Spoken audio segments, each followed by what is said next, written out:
வணக்கம். மாலை முரசு செய்திகளை விரிவாக பார்ப்பதற்கு முன் தலைப்புச் செய்திகள். ஸ்டாலினின் பகல் கனவு காணல் நீராகிவிடும் என முதலமைச்சர் எடப்பாடி பழனிசாமி பரப்புரை. சுற்றுலா தலமான கன்னியாகுமரியில் ரோப் கார் வசதி ஏற்படுத்தப்படும் எனவும் உறுதி.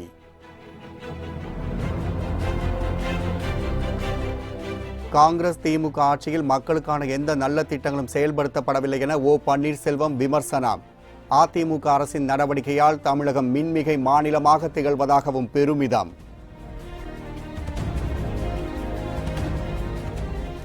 கோடிக்கணக்கில் பணம் பறிமுதல் செய்யப்பட்டதால் வேலூரில் தேர்தலை ரத்து செய்ய வேண்டும் என கமல்ஹாசன் வேண்டுகோள். பறிமுதல் விவகாரத்தில் தேர்தல் ஆணையம் பாராபட்சமின்றி செயல்பட வேண்டும் எனவும் வலியுறுத்தல். ஜி.கே. மூப்பனார் பிரதமராக வருவதை திமுக தடுத்து நிறுத்தியதாக தமிழிசை சவுந்தரராஜன் குற்றச்சாட்டு. மக்கள் விரோத போக்கை கடைபிடிக்கும் பாஜகவை தோற்கடிக்க வேண்டும் என கனிமொழி ஆவேசம்.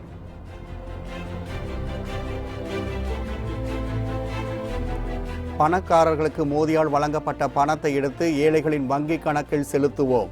அசாம் தேர்தல் பிரச்சார பொதுக்கூட்டத்தில் ராகுல் காந்தி வாக்குறுதி. ஸ்டாலின் பகல் கனவு காண்பதாகவும் அவருடைய கனவு காணல் நீராக போய்விடும் என்றும் முதலமைச்சர் எடப்பாடி பழனிசாமி தெரிவித்துள்ளார்.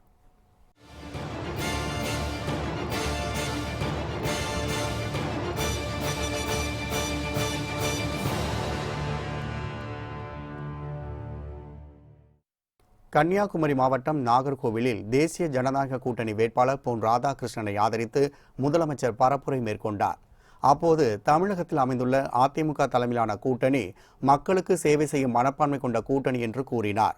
ஸ்டாலின் செல்லும் இடமெல்லாம் தம்மை பற்றியும் மோடி பற்றியும் விமர்சனம் செய்து வருவதாகவும், ஆனால் ஸ்டாலின் கனவு காண்பது ஒன்று, நடப்பது வேறு எனவும், அவருடைய கனவு காணல் நீராக போய்விடும் என்றும் தெரிவித்தார். சுற்றுலா தலமான கன்னியாகுமரியில் மத்திய அரசின் துணையுடன் ரோப்கார் வசதி ஏற்படுத்தப்படும் என்றும், விவேகானந்தர் பாறை முதல் திருவள்ளுவர் சிலை இடையே இணைப்பு பாலம் கட்டப்படும் எனவும் அவர் உறுதியளித்தார். மக்களுக்கு சேவை செய்யக்கூடிய மனப்பான்மை உள்ள கட்சிகளும் ஒன்றாக சேர்ந்து ஒரு அணியாக கூட்டணி எழுச்சி கட்சிகள் தான் ஒன்றாக சேர்ந்து 39 இடத்துல வெற்றி பெற்ற கட்சிகள் நம்முடைய கன்னியாகுமரி ஒரு சுற்றுலா மையம், சிறந்த சுற்றுலா மையம். அங்க விவேகானந்தர் பாறைக்கு செல்வதற்கு ரோப்கார் வசதி மத்திய அரசுடைய உதவியோடு செயல்படுத்தப்படும். திருவள்ளுவர் சிலைக்கும் இடையில பாலம் ஒன்று கட்டப்படும். சுற்றுலா மேம்பாட்டுக்காக.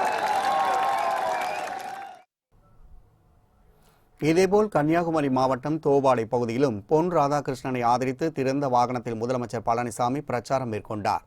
முன்னதாக நெல்லை அதிமுக நாடாளுமன்ற வேட்பாளர் மனோஜ் பாண்டியனை ஆதரித்து திசையின் விலையிலும் முதலமைச்சர் பழனிசாமி வாக்கு சேகரித்தார்.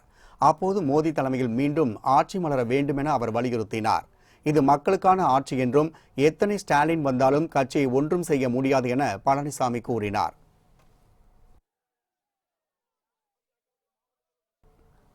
காங்கிரஸ் திமுக கூட்டணி ஆட்சியின் போது மக்களுக்கான எந்த நல்ல திட்டங்களும் செயல்படுத்தப்படவில்லை என குற்றம் சாட்டியுள்ள ஓ பன்னீர்செல்வம், அதிமுக அரசின் நடவடிக்கையால் தமிழகம் மின்மிகை மாநிலமாக திகழ்ந்து வருவதாகவும் பெருமைப்பட கூறியுள்ளார்.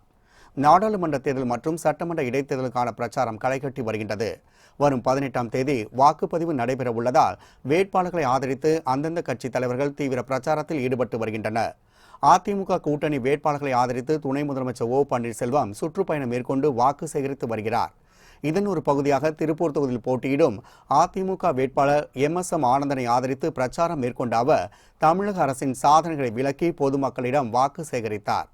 அப்போது உரையாற்றிய பன்னீர்செல்வம், காங்கிரஸ் திமுக கூட்டணி ஆட்சியின் போது மக்களுக்கான எந்த நல்ல திட்டங்களும் செயல்படுத்தப்படவில்லை என்று குற்றம் சாட்டினார்.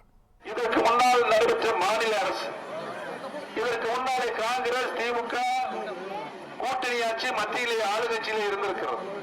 10 ஆண்டு காலம் ஆளுகின்ற பொறுப்பை அவர்கள் பெற்றிருந்தார்கள். ஆனால் அவர்கள் ஆண்ட அந்த 10 ஆண்டு காலத்திலும் அங்கிருந்து எந்த ஒரு உருப்படியான திட்டமும், மக்கள் நல திட்டங்களும், தொலைநோக்கு திட்டமும் இந்த பகுதி மக்களுக்கு தமிழ்நாடு முழுமைக்கும் கொண்டு வந்து சேர்க்கவில்லை. இதேபோல் ஈரோடு மாவட்டம் கோபிச்செட்டிப்பாளையம் பேருந்து நிலையம் முன்பு பிரச்சாரம் மேற்கொண்ட ஓ பன்னீர்செல்வம் பிரதமர் மோடி தலைமையில் நல்லாட்சி நடைபெற்று வருவதாகவும் அதிமுக அரசின் நடவடிக்கையால் தமிழகம் மின்மிகை மாநிலமாக திகழ்ந்து வருவதாகவும் பெருமைப்பட கூறினார்.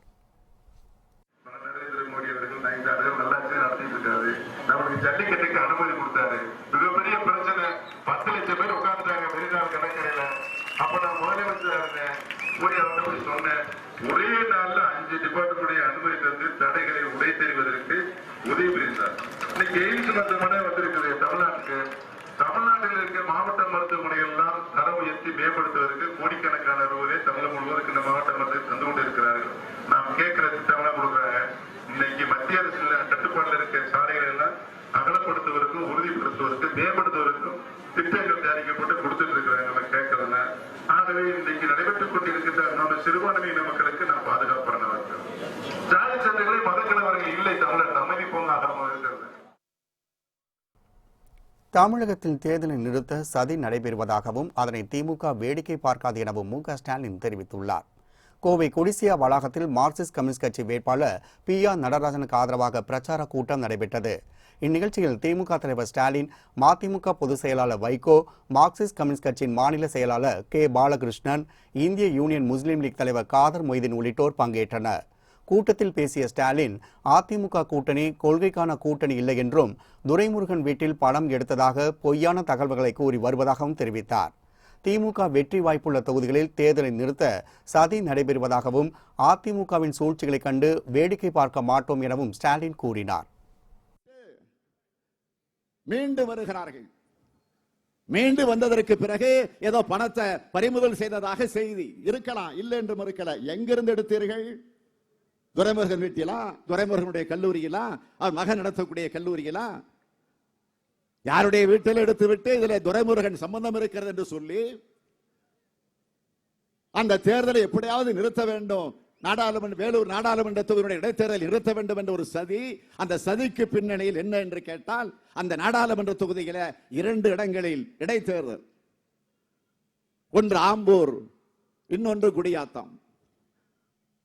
ஆக அதை நிறுத்துகிற போது அதையும் நிறுத்தி விடலாம் என்று ஒரு திட்டமிட்டு, எனவே விரைவில் 18ஆம் தேதி நடைபெறவில்லை என்று சொன்னாலும் 4-5 கட்டங்களாக நடைபெறக்கூடிய அந்த தேர்தலில் நிச்சயமாக இந்த 4 தொகுதிகளில் தேர்தல் வரத்தான் போகிறது. ஆக அப்படி வருகிற போது இந்த ஆட்சிக்கு ஆபத்து வந்து விடுமே. ஆகவே 2 இடங்களில் தேர்தலை நிறுத்தலாம் என்று திட்டமிட்டு அந்த பணியில் ஈடுபட்டு இருக்கிறார்கள். இதை தொடரும் என்று சொன்னால் திராவிட முன்னேற்ற கழகம் மட்டுமல்ல, எங்களோடு சேர்ந்திருக்கக்கூடிய இந்த கூட்டணி கட்சி இதை சும்மா வேடிக்கை பார்த்துக் கொண்டிருக்காது என்பதை கடுமையான எச்சரிக்கையாக நான் இந்த மேடையிலே எடுத்துச் சொல்ல விரும்புகிறேன். மக்கள் மாற்றத்தை விரும்புவதாக குறிப்பிட்ட மக்கள் நீதி மய்யம் கட்சி தலைவர் கமல்ஹாசன் வேலூரில் தேர்தலை ரத்து செய்ய வேண்டும் என கேட்டுக்கொண்டார். சென்னை விமான நிலையத்தில் செய்தியாளர்களை சந்தித்து பேசிய அவர், பணம் பறிமுதல் செய்த விவகாரத்தில் தேர்தல் ஆணையம் பாராபட்சமின்றி செயல்பட வேண்டும் என்று வலியுறுத்தினார். மக்கள் மாற்றத்தை விரும்புகிறார்கள் என்பது தெளிவாக தெரிகிறது. போகிற இடங்களிலெல்லாம் அன்பில் நீந்தவும் திளைக்கவும் வாய்ப்பு கிடைக்கிறது. அந்த இடத்துலையாவது ரத்து பண்ணணுங்கிறது தான் மக்கள் நீதி மையமும் பரிந்துரைக்கும். அவங்க அதை செஞ்சா நான் அதுக்கு மேலே செய்வேங்கிற மாதிரி இல்லை, அதை விட கம்மியாக தானே செஞ்சுருக்கேன். அதனால் அது ஒத்துக்கவே முடியாது. அழுக்கு தான். அதுவும் ஸ்டேஷன் மாதிரி இருந்தவங்கெல்லாம் இருந்து இயக்கிய எலெக்ஷன் கமிஷன் இப்படி இன்னமும் அழுத்தமாக செயல்பட வேண்டும் என்பதுதான் என்னுடைய வேண்டுகோள். ஜெயலலிதாவால் உருவாக்கப்பட்ட ஆட்சி எடப்பாடி பழனிசாமியிடம் சிக்கியுள்ளதாகவும் அதை மீட்கத்தான் இடைத்தேர்தல் என்றும் டிடிவி தினகரன் தெரிவித்துள்ளார்.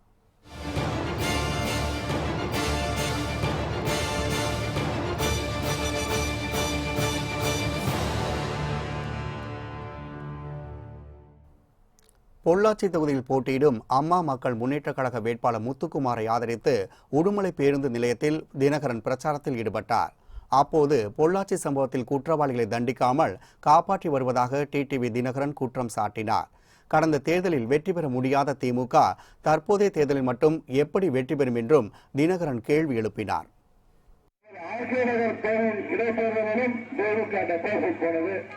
இதற்கு திமுகவின் நிலை இதுதான். பெண்களை சூறையாடி இருக்கிறார்கள். அந்த பெண்களை கைது செய்து சிறையில் தந்து தண்டனை கொடுக்க வேண்டிய ஆளுங்கட்சியினர் அவர்களுக்கு பாதுகாப்பு அளிப்பதாகத்தான் மக்களுடைய சந்தேகம் வருகிறது. அதில் ஆளுங்கட்சி பிரதிநிதிகள் கூட அதில் சம்பந்தப்பட்டிருப்பதாகவும் சொல்கிறார்கள். ஜி.கே. மூப்பனார் பிரதமராக வருவதை திமுக தடுத்து நிறுத்தியதாக தமிழிசை சவுந்தரராஜன் குற்றம் சாட்டியுள்ளார்.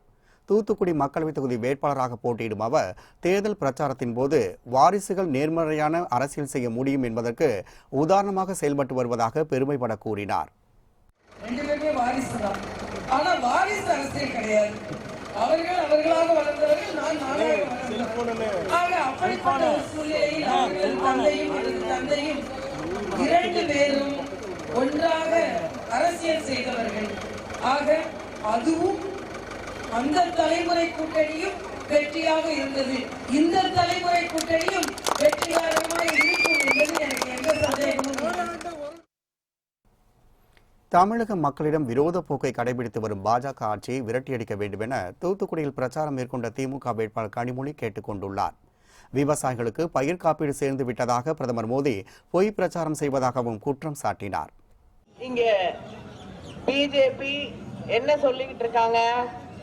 விவசாயிகளுக்கு பயிர் காப்பீடு, இன்சூரன்ஸ் எல்லாம் வந்து சேர்ந்துருச்சு, பிரதமர் எல்லாருக்கும் பயிர் காப்பீட்டை கொடுத்து விட்டார் என்று திரும்ப திரும்ப ஒரு பொய்ய சொல்லிட்டு இருக்காங்க. யாருக்காவது வந்ததா?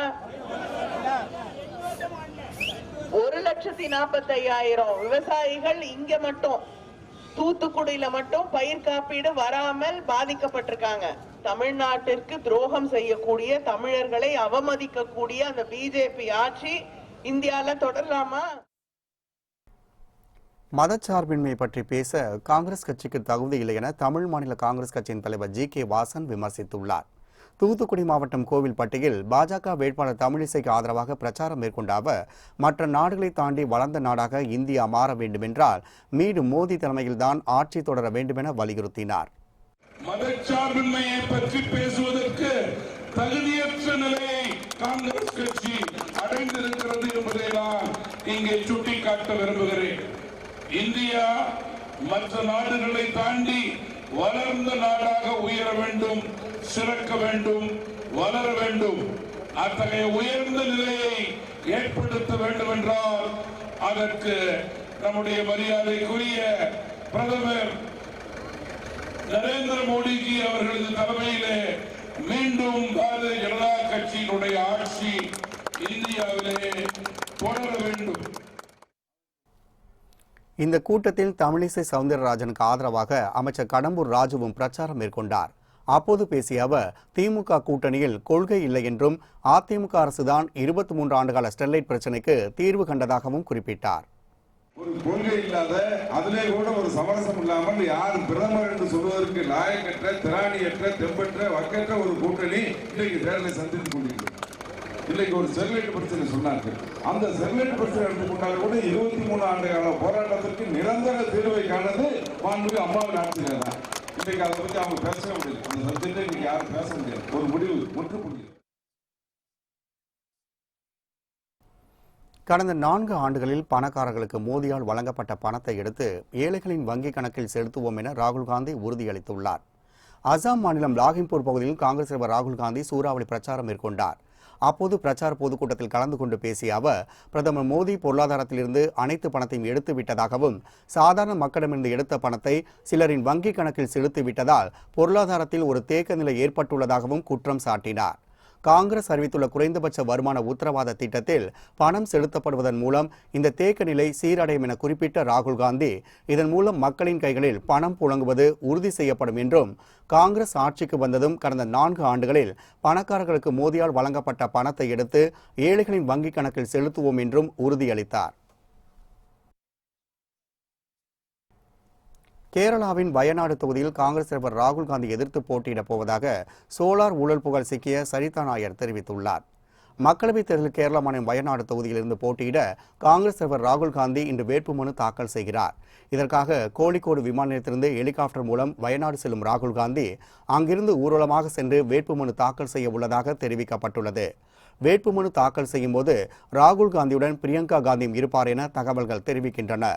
இந்நிலையில் வயநாடு தொகுதியில் காங்கிரஸ் தலைவர் ராகுல் காந்தி எதிர்த்து போட்டியிடப் போவதாக சோலார் ஊழல் புகாரில் சிக்கிய சரிதா நாயர் தெரிவித்துள்ளார். திருவனந்தபுரத்தில் செய்தியாளர்களிடம் பேசிய அவர், பாலியல் புகாரில் சிக்கியவர்களுக்கு தேர்தலில் போட்டியிட வாய்ப்பு தர வேண்டாம் என ராகுல் காந்திக்கு கடிதம் எழுதியதாக கூறினார்.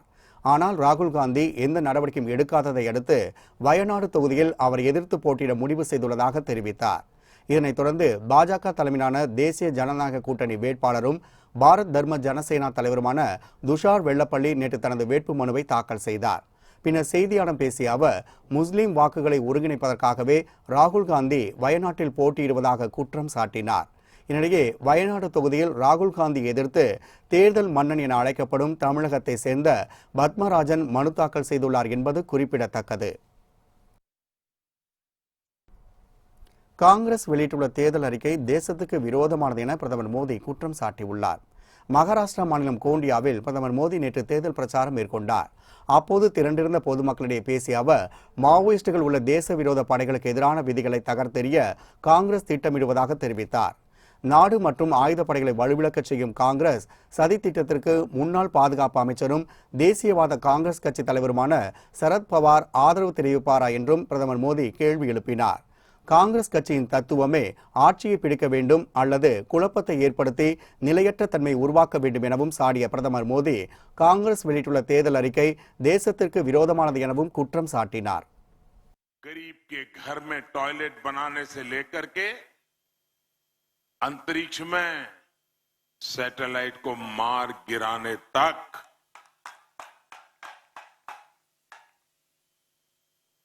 जल हो, थल हो, नभ हो, अंतरिक्ष हो, 5 साल लगातार लगा रहा.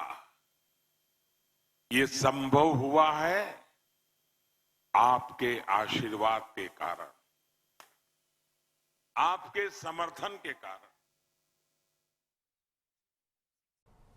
வரும் தேர்தலில் திமுக கூட்டணியை வெற்றி பெறச் செய்து அந்த வெற்றியை கருணாநிதியின் காலில் சமர்ப்பிக்க வேண்டும் என முன்னாள் மத்திய அமைச்சர் ப. சிதம்பரம் வேண்டுகோள் விடுத்துள்ளார். சிவகங்கை மக்களவைத் தொகுதியில் மதசார்பற்ற கூட்டணி சார்பாக காங்கிரஸ் கட்சி வேட்பாளர் கார்த்தி சிதம்பரம் போட்டியிடுகிறார். இவரை ஆதரித்து முன்னாள் மத்திய அமைச்சர் ப. சிதம்பரம் மற்றும் திராவிடர் கழக தலைவர் கி. வீரமணி தீவிர பிரச்சாரம் மேற்கொண்டனர். அப்போது பேசிய சிதம்பரம், திமுக தலைவர் கருணாநிதி இல்லாமல் சந்திக்கும் இந்த தேர்தலில் திமுக கூட்டணி கட்சிகளை வெற்றியடை செய்து அந்த வெற்றியை கருணாநிதியின் காலடியில் சமர்ப்பிக்க வேண்டும் என கேட்டுக்கொண்டார். டெல்லியிலே ராகுல் காந்தி அவர்கள் பிரதமராக பதவியேற்ற சில வாரங்கள், சில நாட்களிலே தமிழகத்திலே தளபதி மு க ஸ்டாலின் முதலமைச்சராக பொறுப்பேற்றார். கலைஞருக்கு நாம் செய்யக்கூடிய அஞ்சலி, தமிழ் இனத்தை பாதுகாப்பதற்காக 50 ஆண்டுகள் போராடி இன்று நம்மோடு இல்லாமல் நடைபெறுகின்ற முதல் தேர்தல், அந்த கலைஞருக்கு செய்யக்கூடிய முதல் அஞ்சலி, சரியான அஞ்சலி என்னவென்றால், ஐயா நீங்கள் இல்லை என்றாலும் நாங்கள் தந்தை பெரியாரை மறக்கவில்லை, பெருந்தலைவர் காமராஜரை மறக்கவில்லை, பேரறிஞர் அண்ணாவை மறக்கவில்லை, 50 ஆண்டுகள் எங்களுக்காக வாழ்ந்து போராடிய உங்களை மறக்கவில்லை. உங்களுக்கு மலர் அஞ்சலி செலுத்திவிட்டோம், புகழ் அஞ்சலி செலுத்திவிட்டோம். இனி மக்களுடைய அஞ்சலியாக இந்த தேர்தலிலே வெற்றியை நாங்கள் உங்களுக்கு காணிக்கையாக்கிறோம் என்று சொல்லும் அளவுக்கு மதச்சார்பற்ற முற்போக்கு கூட்டணியை நீங்கள் வெற்றி பெறச் செய்ய வேண்டும் என்று தொடர்ந்து பேசிய திராவிட கழக தலைவர் கி. வீரமணி, கடந்த தேர்தலில் மோடி கொடுத்த வாக்குறுதிகளை நிறைவேற்றவில்லை என சாடினார்.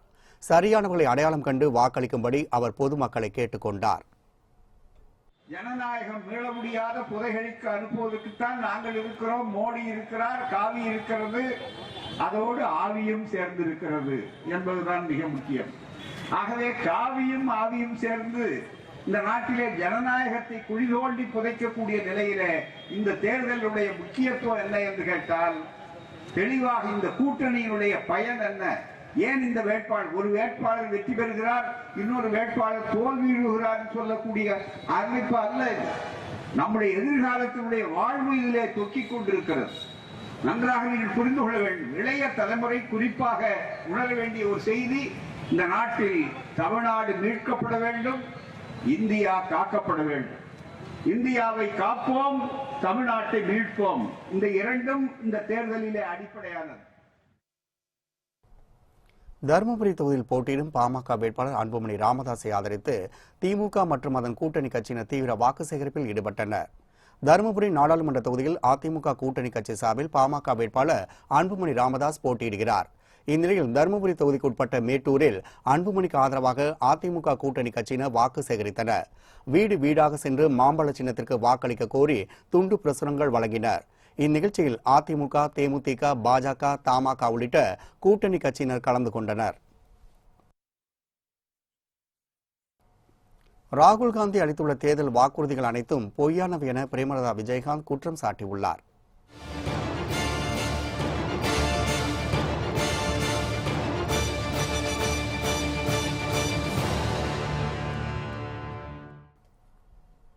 திருவாரூர் சட்டமன்ற இடைத்தேர்தலில் போட்டியிடும் அதிமுக வேட்பாளர் ஜீவானந்தத்தை ஆதரித்து தேமுதிக பொருளாளர் பிரேமலதா விஜயகாந்த் பிரச்சாரம் மேற்கொண்டார். அப்போது பேசிய அவர் ராகுல் காந்தி பொய்யான வாக்குறுதிகளை கொடுப்பதாக குற்றம் சாட்டினார். மேலும் மத்தியிலும் மாநிலத்திலும் ஒரே ஆட்சி அமைந்தால்தான் நல்ல திட்டங்களை நிறைவேற்ற முடியும் என கூறி பொதுமக்களிடம் வாக்கு சேகரித்தார்.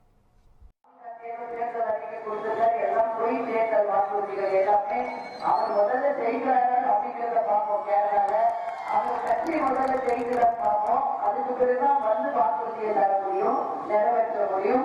அதனால் அது எல்லாம் பொய் வாக்குறுதிகள். ஆனா நம்ம கூட்டணி பாரத பிரதமர் திரு நரேந்திர மோடி ஒரு வலிமை மிக்க ஒரு பாரத பிரதமரை வேட்பாளர் நம்ம கூட்டணியோட நேற்று அவர்தான் பிரைம் மினிஸ்டர் நிச்சயமா அவர்தான் வரப்போற.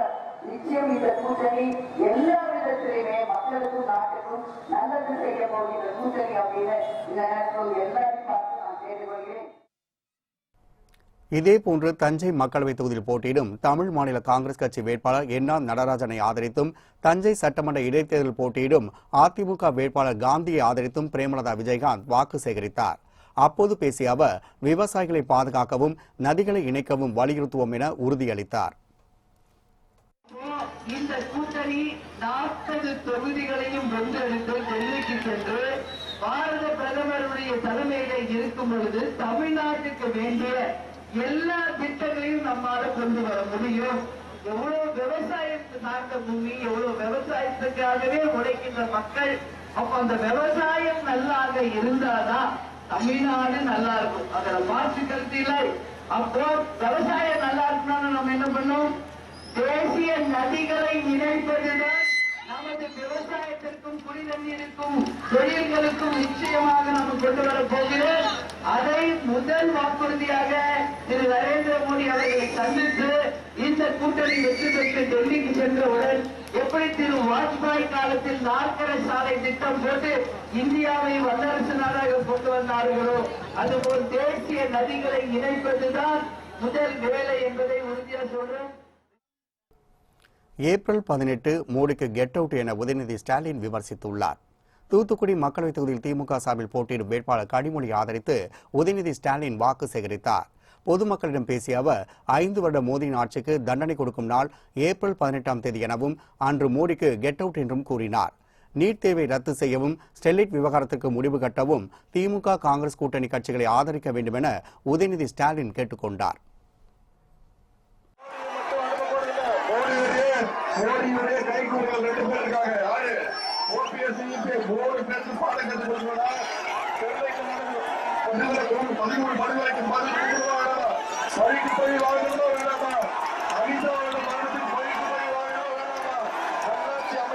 மோடியை அனுப்பணும், அங்க இருக்க ராகுல் காந்தியை உட்கார வைக்கணும். அதுக்கு நம்முடைய ஒரே குறிக்கோள் ஏப்ரல் 18 நம்முடைய வெற்றி வேட்பாளர் கனிமொழி அவர்களுக்கு உதயசூரியன் பண்ணுவீங்களா? கடந்த 50 ஆண்டுகளாக மாறி மாறி ஆட்சி செய்த காங்கிரஸ் திராவிட கட்சிகள் செய்யாததை அடுத்த 5 ஆண்டுகளில் எந்த கட்சிகள் செய்துவிடப் போகிறதா என நாம் தமிழ் கட்சியின் தலைவர் சீமான் கேள்வி எழுப்பியுள்ளார். திண்டுக்கல்லில் நாம் தமிழ் கட்சி வேட்பாளர் நடிகர் மன்சூர் அலிகானை ஆதரித்து பிரச்சாரம் மேற்கொண்ட போது இவ்வாறு கூறினார். தேர்தலை எதிர்கொள்பவர்கள் யார் யார்? ஒரு பக்கம் காங்கிரஸ், அதோட ஒரு கூட்டணி திமுக, ஒரு பக்கம் பாரதிய ஜனதா, அதோட ஒரு கூட்டணி அதிமுக. இந்த கட்சிகள் விடுதலை பெற்ற இந்தியாவை 50 ஆண்டுகளுக்கு மேலாக ஆண்டது காங்கிரஸ் தான். இதுவரை செய்யாத ஒன்றை 50 ஆண்டுகளில் செய்யாத ஒன்றை அடுத்த 5 ஆண்டுகளில் செய்யும் என்று எப்படி நம்புறீங்க? 5 ஆண்டு ஆட்சியில் இருந்தது யார்? ஐயா நரேந்திர மோடி. 5 ஆண்டுகளில் செய்யாத ஒன்றை அடுத்து வருகிற 5 ஆண்டில் செய்வார் என்று எப்படி நம்புறீங்க? அரூர் அருகே அரசு பேருந்து நடத்தப்பட்ட சோதனையில் உரிய ஆவணங்கள் கொண்டு செல்லப்பட்ட 3,40,00,000 ரூபாய் பறிமுதல் செய்யப்பட்டுள்ளது. திருவண்ணாமலையிலிருந்து அரூர் நோக்கி சென்ற அரசு பேருந்தில் தேர்தல் பறக்கும் படை அதிகாரிகள் சோதனை நடத்தினர். அப்போது 7 கைப்பைகளில் 3,47,00,000 ரூபாய் உரிய ஆவணங்கள் இருப்பதை அதிகாரிகள் கண்டறிந்துள்ளனர். இந்த பணம் தொடர்பாக விசாரித்த போது பேருந்து இந்த பயணிகள் யாரும் பணத்துக்கு உரிமை கொண்டாடவில்லை. இதையடுத்து பறிமுதல் செய்யப்பட்ட பணம் அரூர் சட்டசபை தேர்தல் நடத்தும் அலுவலர் புண்ணியகோட்டியிடம் ஒப்படைக்கப்பட்டுள்ளது. இந்நிலையில் நாடு முழுவதும் இதுவரை 1,582 கோடியே 19 லட்சம் மதிப்பிலான பணம் மற்றும் பொருட்கள் பறிமுதல் செய்யப்பட்டுள்ளது என்றும் தமிழகத்தில் இதுவரை 270 கோடியே 15 லட்சம் ரூபாய் மதிப்பிலான பணம் மற்றும் பொருட்கள் பறிமுதல் செய்துள்ளதாக தேர்தல் ஆணையம் தெரிவித்துள்ளது.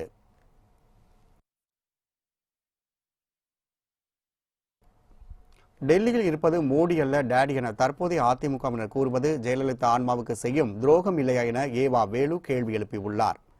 நாமக்கல் மக்களவைத் தொகுதியில் போட்டியிடும் கொங்கு நாடு மக்கள் தேசிய கட்சி வேட்பாளர் சின்ராஜை ஆதரித்து பொதுக்கூட்டம் நடைபெற்றது. திமுக உயர்நிலை செயல் திட்டக்குழு உறுப்பினர் ஏவா வேலு கூட்டத்தில் கலந்து கொண்டு சின்ராஜை ஆதரித்து பேசினார். அப்போது அவர் ஜெயலலிதாவுக்கும் மோடிக்கும் ஒத்தே வராது, ஆனால் தற்போதுள்ள அதிமுக அரசு மோடியுடன் கூட்டணி வைத்திருப்பதும் மோடியை டேடி என அழைப்பதும் ஜெயலலிதாவின் ஆன்மாவுக்கு செய்யும் துரோகம் இல்லையா என கேள்வி எழுப்பினார்.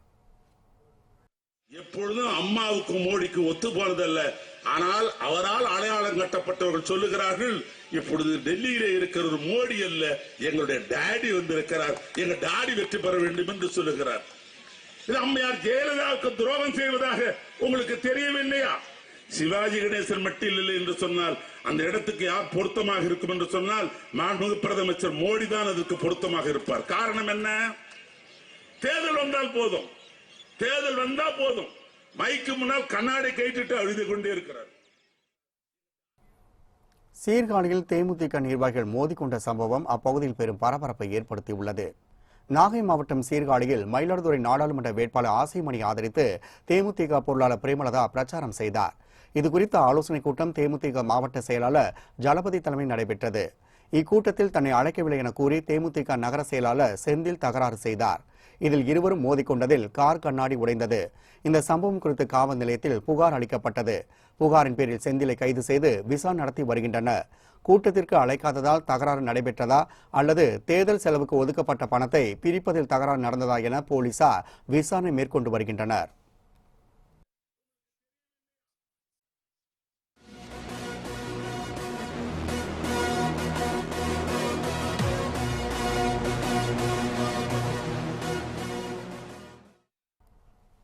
ஐபிஎல் லீக் போட்டியில் சென்னை சூப்பர் கிங்ஸ் அணியை 37 ரன்கள் வித்தியாசத்தில் வீழ்த்தி மும்பை இந்தியன்ஸ் அணி வெற்றி பெற்றது. ஐபிஎல் தொடரின் 15ஆம் லீக் போட்டியில் சென்னை சூப்பர் கிங்ஸ் அணி மும்பை இந்தியன்ஸ் அணியை எதிர்கொண்டது. மும்பை நடைபெற்ற இந்த ஆட்டத்தில் டாஸ் வென்ற சென்னை சூப்பர் கிங்ஸ் அணி கேப்டன் தோனி முதலில் ஃபீல்டிங்கை தேர்வு செய்தார். இதையடுத்து களமிறங்கிய மும்பை இந்தியன்ஸ் அணிக்கு சூரியகுமார் யாதவ் அரை சதம் அடித்து அணியின் ஸ்கோரை உயர்த்தினார். இதில் டீகாக் 4 ரன்களை நடையை கட்ட மறுமுனையில் ரோஹித் 13 ரன்கள் எடுத்திருந்த நிலையில் ஜடேஜா வீசிய 8வது ஓவரில் விக்கெட் கீப்பர் தோனியிடம் கேட்ச் கொடுத்து ஆட்டம் இழந்தார். அடுத்து வந்த யுவராஜ் சிங் 4 ரன்களில் பெவிலியனுக்கு அனுப்பப்பட்டார். தொடர்ந்து விக்கெட்டுகளை இழந்த மும்பை அணி 20 ஓவர்களில் 5 விக்கெட் இழப்பிற்கு 170 ரன்கள் எடுத்து தொடர்ந்தது. இதைத் தொடர்ந்து 171 ரன்கள் எடுத்தால் வெற்றி என்ற எளிய இலக்குடன் களமிறங்கிய சென்னை அணியின் தொடக்க வீரர் வாட்சன் 5 ரன்களுக்கு வெளியேற உடன் வந்த அம்பட் ராயுடு டக் அவுட் ஆனார். அடுத்து வந்த ரெய்னா 16 ரன்கள் எடுத்திருந்த நிலையில் மும்பை வீரர் பெகண்டிராவ் வீசிய போட்டின் 5வது ஓவரின் கடைசி பந்தை சிக்ஸருக்கு அனுப்ப முயன்றார். இதனை பவுண்டரியிலிருந்து பொலார்ட் அந்தரத்தில் பறந்து அசத்தலாக கேட்ச் பிடித்து பார்வையாளர்களை மிரள வைத்தார்.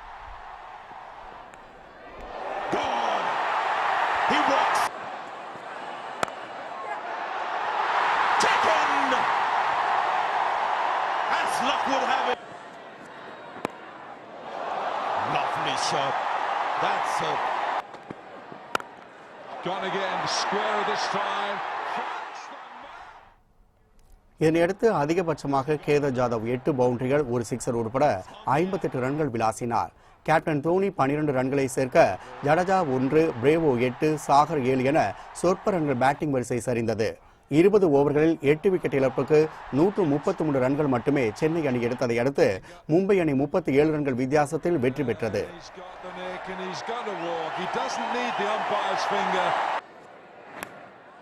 Looks for the Yorker. Oh, that's a wonderful take from Quinton de Kock. And how much has he got on this? Not enough. புத்தம் புதிய செய்திகள் அவ்வப்போது முழுமையாக மாலை முரசு தொலைக்காட்சி வழங்கும். இணைந்திருங்கள் மாலை முரசு தொலைக்காட்சியுடன். வணக்கம்.